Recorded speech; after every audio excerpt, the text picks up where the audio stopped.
Bonjour, c'est Amandine du blog Life Path to Happiness, chemin de vie vers le bonheur. Vous avez un projet, mais vous hésitez à vous lancer par crainte de l'échec. Imaginons que vous soyez salarié et que vous souhaitiez vous mettre à votre compte en tant que coach sportive. Vous avez d'un côté vos parents qui disent que vous êtes complètement folle de quitter la sécurité de votre emploi, vos amis qui vous alertent sur les horaires de dingue que vous risquez de faire, ce qui serait incompatible avec votre vie de famille. Toutes ces remarques s'ajoutent à vos propres doutes et au final, vous restez bloqué, vous n'avancez pas. Dans cette vidéo, je vais vous proposer un outil génial qui va vous permettre, petit 1, de limiter vos risques d'échouer. Petit 2, de vous décharger de toutes ces pensées limitantes qui vous encombrent la tête, qui tourne et qui tourne. Et petit 3, vous permettre d'élaborer un plan d'action qui va vous permettre d'avancer dans la construction de votre projet. Cet outil, c'est le scénario catastrophe. L'approche, elle est originale. En fait, au lieu d'ignorer les remarques, de foncer tête baissée en disant « ouais, ça ira, quoi qu'il arrive », ou alors d'essayer de se rassurer en disant « mais non, ça ira, je vais tout faire en sorte », là, avec le scénario catastrophe, qu'est-ce qu'on fait? On regarde l'échec bien en face, droit dans les yeux, et on avance. En pratique, ça donne ça, et ça se passe en 3 temps.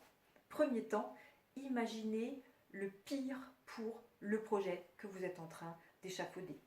Notre exemple, coach sportive. Vous allez vous projeter quelques années plus tard et imaginer l'échec cuisant de votre projet. Vous n'avez pas réussi à vous reconvertir, vous êtes reconverti et vous n'avez généré aucun bénéfice, c'est la ruine totale de votre famille. Vous imaginez tous les scénarios les plus dramatiques. Ça, c'est le premier point. Deuxième point, c'est que vous allez attribuer des raisons très précises à votre échec. Ne vous contentez pas de « l'activité n'a pas fonctionné, je n'ai jamais réussi à faire de bénéfices ». Ça, c'était le point numéro 1. Numéro 2, c'est pourquoi n'avez-vous jamais fait de bénéfices et qu'est-ce qui s'est passé si vous avez échoué. Vous n'étiez pas suffisamment formé et vous n'avez pas pu rivaliser avec des coachs qui, elles, disposaient des bonnes compétences. Vous vous êtes cassé la jambe et vous n'aviez pas pris les bonnes assurances. Vous n'avez jamais réussi à trouver votre clientèle. Essayez vraiment d'aller dans le détail pour lister toutes les catastrophes qui pourraient se présenter, tous les problèmes auxquels vous pourriez être confronté. Troisième étape, face aux problèmes que vous avez identifiés, vous allez lister des solutions qui vont vous permettre de minimiser ces risques ou de limiter leur impact. Par exemple, par rapport à la clientèle, ça pourrait être de réaliser une étude de marché. Si vous vous rendez compte, si un risque que vous avez identifié, c'est que votre vie de famille en pâtit, c'est que votre mari vous quitte par exemple, vous pourriez dire bah tiens, je mets en place une organisation de famille qui fait que, etc. Je vérifie bien que mon époux adhère à mon projet.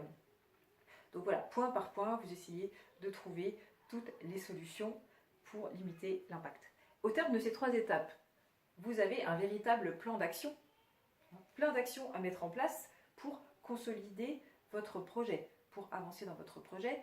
Et autre bénéfice très intéressant, c'est qu'au lieu de vous focaliser sur les risques, vous vous focalisez sur les solutions.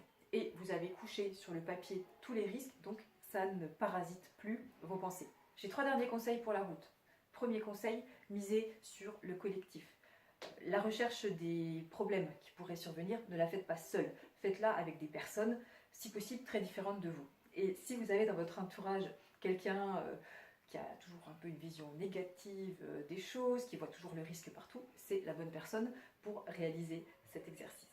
Deuxième point, c'est que c'est un exercice qui ne va pas vous garantir que vous n'irez pas vers l'échec, mais en tout cas qui va limiter les risques. Donc prenez-le comme tel et ne vous reposez pas non plus complètement sur l'exercice. Puis troisièmement, passez à l'action aussi. Vous avez votre plan d'action, alors allez-y, parce que ça c'est souvent un blocage aussi.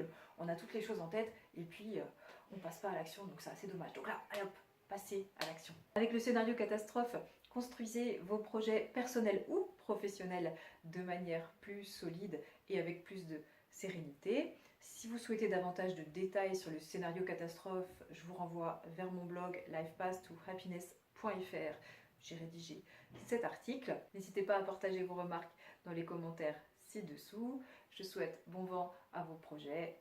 Bonne semaine. À très bientôt.